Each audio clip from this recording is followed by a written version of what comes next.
오늘 성경 말씀은 마태복음 5장 1절에서 16절입니다.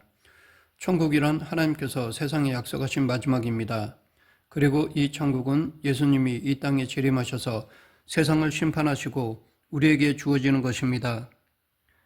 그러나 장차 주어지는 이 천국에 들어가기 위해서는 이미 이 땅에 와 있는 천국에 들어가야 합니다. 그런데 사람들은 이 땅에 와 있는 현재의 천국에 대해서는 무시해버리고 단지 내가 죽어서 갈 좋은 곳, 즉 극락의 의미인 천국만을 바라보는 경향이 있습니다. 이것은 하나님이 성경을 통해서 말씀하시는 천국과는 다르다는 것을 알아야 합니다. 예수님은 회개하라 천국이 가까이 왔느니라 라는 말씀을 통해서 천국이 통치적 개념으로 말씀하셨습니다. 즉 천국은 어느 한 곳에 고정되어 있는 것이 아니라 우리에게 다가올 수 있는 성질의 것임을 말씀하셨습니다. 우리에게 가까이 다가온 천국, 이것이 현재의 천국입니다. 그렇다면 우리가 이 천국을 볼 수 있어야 하는데 정작 우리는 이 천국을 보지 못합니다. 왜냐하면 현재 이 땅에 와 있는 천국은 우리가 지금까지 상상했던 좋은 곳이라는 의미의 천국의 모습과는 전혀 다른 모습이기 때문입니다. 천국이란 교회를 다닌다고 해서 그냥 들어갈 수 있는 곳이 아닙니다. 천국에 들어가기 위해서는 십자가를 거쳐야 하는 것입니다. 그런데 그 십자가는 사람들이 원하는 세상, 영광, 명예, 재물 등 세상의 것을 주는 것이 아니라 예수님이 당하신 그대로 수치와 멸시와 희생을 담고 있기 때문에 사람들은 그 십자가를 통과하지 않으려고 하는 것입니다. 그리고 십자가 대신 자신의 열심, 종교적 행위, 정성으로 천국에 들어가는 과정으로 대치시켜 버리기 때문에 많은 사람들이 알고 있는 천국은 결국 성경과는 거리가 먼 천국 아닌 천국이라 말할 수밖에 없습니다. 십자가는 나는 죽고 내 안에 그리스도께서 살아계시는 것입니다. 예수님이 내 안에 살아계신다면 나는 자연히 세상의 방식이 아니라 하늘의 방식으로 살아가게 됩니다.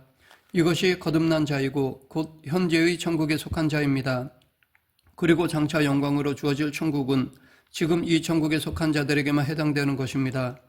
그렇기 때문에 우리가 이 땅에서 천국을 보지 못하고 천국의 모습과 전혀 다르게 살고 있다면 장차 주어질 천국은 나에게서 멀어질 수밖에 없다는 것을 기억해야 할 것입니다.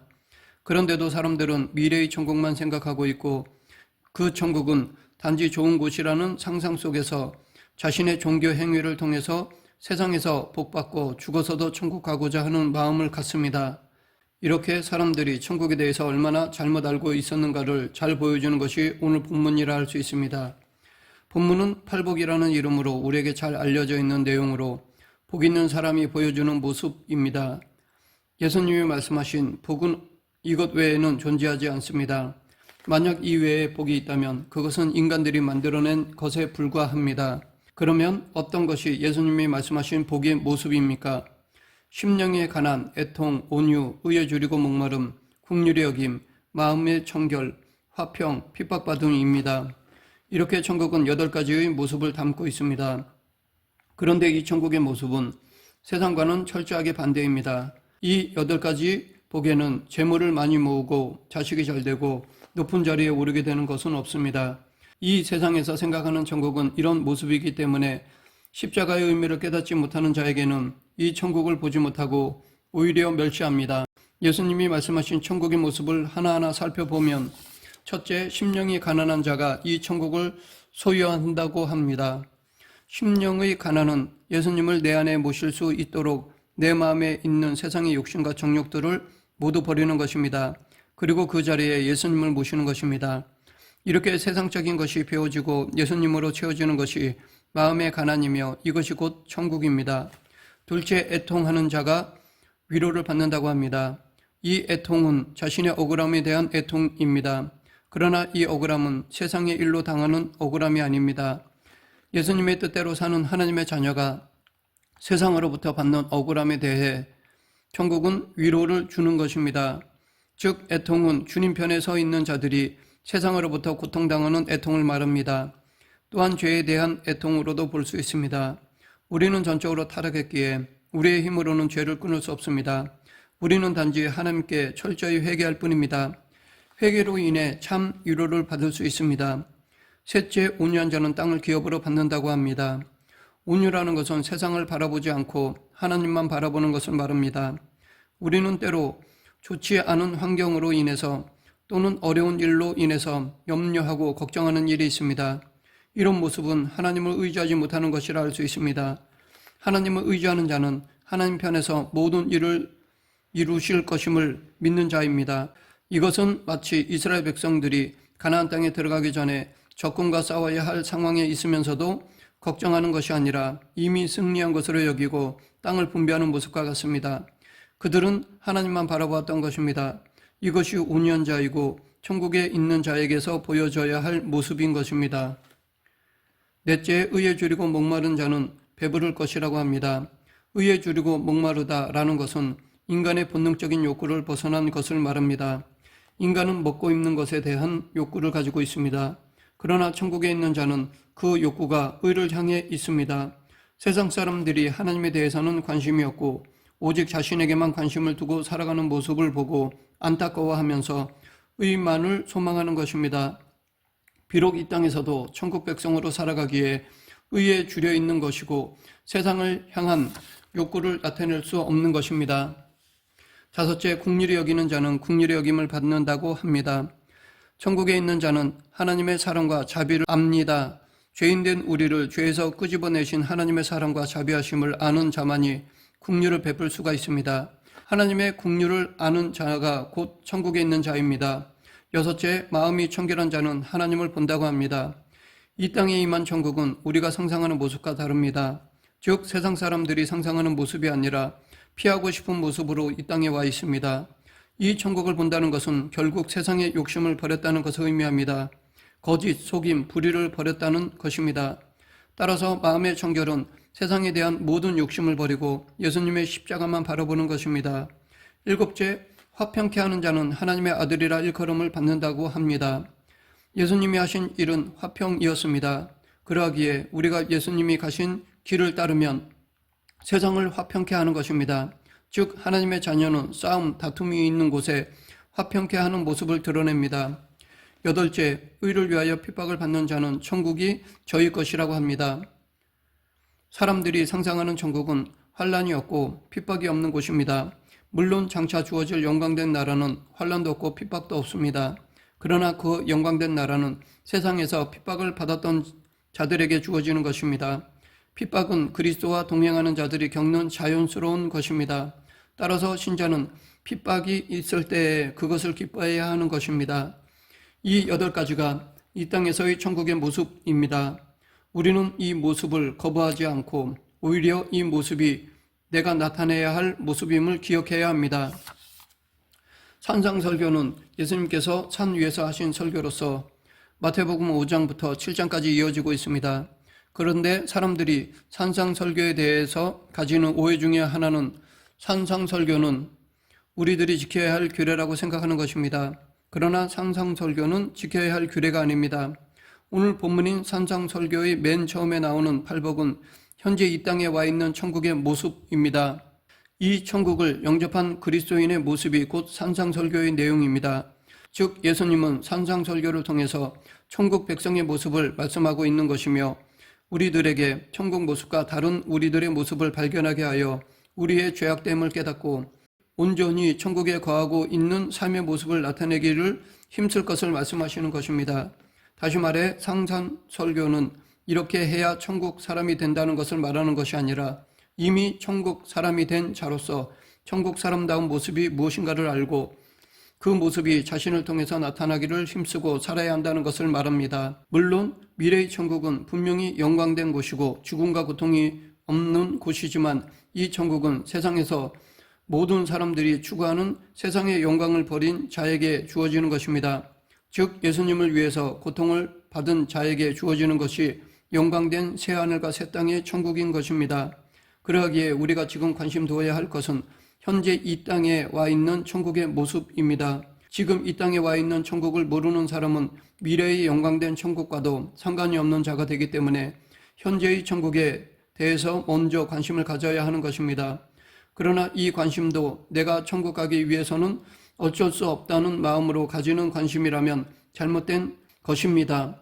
우리는 내가 어떻게 되느냐에 대해서는 관심을 두지 말고 예수님께서 우리에게 베풀어 주시는 은혜에 관심을 가져야 합니다. 우리는 지금 이 땅에 천국이 있게 하시고 우리에게 베푸시는 은혜가 무엇인가에 대해서 관심을 가질 때 우리의 영안이 열려 이 천국의 모습이 눈에 보이게 되는 것입니다. 팔복의 천국 모습을 알고 세상의 영광보다는 의를 위하여 목마르고 줄이면서 하나님을 보지 못하게 하는 세상의 장애물들을 하나하나 치워가면서 하나님으로부터 입은 긍휼을 아는 자로서 남을 긍휼히 여기고 의를 위하여 핍박을 받는 그 마음이 천국이고 그 모습이 천국입니다. 그러하기에 십자가의 고통과 수치를 멸시하는 자는 이 천국도 따라서 멸시하고 무시할 수밖에 없습니다. 이런 사람은 장차 주어질 영광된 천국과도 영원히 상관이 없는 존재가 되는 것입니다. 그러나 십자가의 수치와 고통을 아는 자는 이 천국을 귀하게 여기며 자신 또한 이 천국의 모습을 나타내기를 소원하게 됩니다. 이와 같이 지금의 천국은 누구나 들어갈 수 있지만 사람들이 들어가고 싶어하지 않은 모습으로 와 있기 때문에 세상과 천국 사이에는 십자가라는 걸림돌이 있다고 말하는 것입니다. 이 땅에서의 천국은 하나님이 주신 것으로 기뻐할 때 그 자리가 곧 천국입니다. 하나님이 주신 것만 가지고 기뻐한다는 것은 내가 가지고 있던 것에 또 다른 것을 더해 주신 것 때문에 기뻐한다는 의미가 아닙니다. 하나님이 주신 것만으로 기뻐한다는 것은 예를 들면 하나님께서 나에게 있던 기존의 것을 빼앗아 가시고 대신 나에게 하나님을 더욱 깊이 보게 하고 의지하는 은혜를 주셨다면 그 은혜로 인하여 기뻐하고 감사하는 것을 말하는 것입니다. 이것이 바로 그의 나라와 그의 의를 구하는 삶의 모습인 것입니다. 그렇기 때문에 성도는 하나님이 자신에게서 무엇인가를 빼앗아 가셨다면 나에게서 떨어져 나간 것 때문에 고통스러워하는 것으로 끝내는 것이 아니라 그 고통 속에서 하나님이 주시는 또 다른 것을 발견해야 하는 것입니다. 그럴 때 그 자리는 천국이 되는 것입니다. 신자를 소금이요 빛이라고 하신 말씀도 이런 차원에서 생각해야 할 것입니다. 흔히 소금과 빛에 대해 소금은 썩는 것을 방지하는 역할을 하니까 세상의 썩어짐을 방지하는 역할을 신자가 해야 한다고 말하기도 하고, 소금은 음식의 맛을 내는 것이니까 신자는 세상에서 맛을 주는 역할을 해야 한다고 말하기도 합니다. 또한 빛은 어두운 곳을 비추는 것이니까 신자는 세상의 어두운 곳을 비추는 삶이 되어야 한다고 말하기도 합니다. 그러나 이런 말을 들을 때 신자들은 마음에 중압감이 들기도 합니다. 내가 세상을 변화시키기 위해 어두움을 비추고 맛을 내기 위해서 뭔가 해야 한다는 강박과 조바심마저 생기기도 합니다. 사실 신자가 어떤 역할을 한다고 해도 세상은 변화되지 않습니다. 왜냐하면 이 세상은 전적으로 타락했기 때문입니다. 전적으로 타락한 이 세상에서의 인간의 노력과 수고로는 절대로 변화되지 않습니다. 만약 이 세상이 인간의 수고와 노력으로 변화될 수 있다면, 썩어지는 것이 방지될 수 있다면 예수님이 이 땅에 오실 필요가 없으셨습니다. 그러나 인간의 그 어떤 노력으로도 죄의 문제를 해결할 수 없습니다. 오직 그리스도의 보혈만이 해결책입니다. 그렇다면 예수님은 무엇 때문에 우리들에게 세상의 소금이고 빛이라고 말씀하시는 것일까요? 소금이고 빛이라는 것은 분명히 세상에서 무엇인가 감당해야 할 역할이 있다는 것을 말합니다. 그러면 그 역할이 무엇인가요? 그것은 천국을 보여주는 역할입니다. 그러나 우리가 천국을 보여주는 역할을 하지 못한다면 그것은 짠맛을 잃은 소금이고 말 아래 둔 등불인 것입니다. 그런데 우리가 보여야 할 천국의 모습은 사람들이 상상하는 그런 것이 아닙니다. 우리가 보여야 할 천국의 모습은 자신이 하나님 앞에 심판받아 마땅한 자임을 알고 겸손함과 온유함으로 하나님만 의지하는 모습입니다. 즉, 이 땅에 임한 천국 모습이 어떤 것인가를 나타내 보이는 것입니다. 그러면 우리가 세상에 임한 천국의 모습을 나타내기 위해서 무엇을 해야 할까요? 사람들은 꼭 내가 무엇인가를 해야만이 하나님의 일이 되어지는 것으로 착각합니다. 그러나 예수님은 우리에게 무엇을 하라고 말씀하신 것이 아닙니다. 단지 하나님께로부터 받은 은혜를 알고 그 은혜에 감사하고 기뻐하면서 십자가 앞에서 내가 죄인임을 고백하고 겸손함으로 나에게 주신 것으로 감사하며 살아가는 것이 곧 소금과 빛의 역할입니다. 즉, 우리가 할 일은 세상에 나가서 뭔가 좋은 일을 하는 것이라기보다는 내가 있는 자리에서, 내가 보냄받은 자리에서 예수님의 사랑으로 만족하며 예수님만 의지하면서 살아가는 것입니다. 물론 세상 사람들의 반응은 그러한 삶 자체를 무시하고 멸시할 것입니다. 그럼에도 우리는 그런 삶을 묵묵히 살아가야 합니다. 그런 삶이 이 땅에 임한 천국의 모습입니다. 말씀을 맺겠습니다. 우리는 이미 천국에 들어온 자로서 항상 감사하며 세상에서의 영광보다는 하나님의 영광을 구해야 할 것입니다. 지금 내가 있는 자리에서 하나님의 은혜를 알고 이 땅에 온 천국의 모습이 어떻다 하는 것을 알고 자신에게 그러한 모습이 요구되어도 거부하지 않고 그 모습을 보이기를 소원하고 살아가는 것이 소금과 빛인 우리의 역할입니다.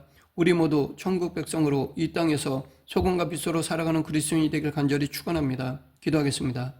사랑과 은혜가 풍성하신 하나님 아버지, 지금 여기서도 천국 백성으로 하나님의 뜻을 이루며 살아가는 그리스도인이 되게 하여 주시옵소서. 예수님 이름으로 기도드립니다. 아멘.